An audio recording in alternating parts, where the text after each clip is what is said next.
guys, so ang topic natin ngayon ay kung paano magtanim ng mga halaman. So galing nga pala ako sa paaralan, may nakita akong halaman na wala pa sa bahay kaya napahingi naman gems. So ngayon, ituturo ko sa inyo kung paano ko itatanim. Unang-una ay kumuha muna tayo ng mga paso.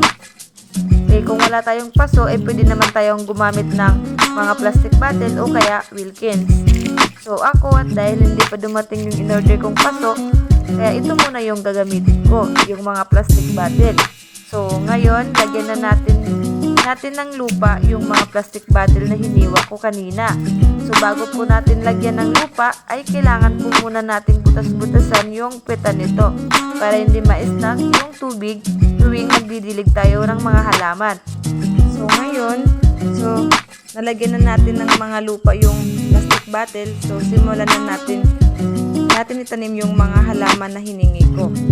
So kung napapansin niyo guys na inilalagay ako bago ko tinatanim yung mga halaman, ang nilalagay ko nga pala dyan ay yung aloe vera. Kasi yung aloe vera po ay nakakatulong po yan para magkaugat agad at para madaling mabuhay yung halaman na itinanim mo.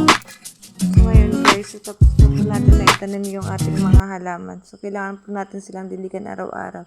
So yun lang. Thank you.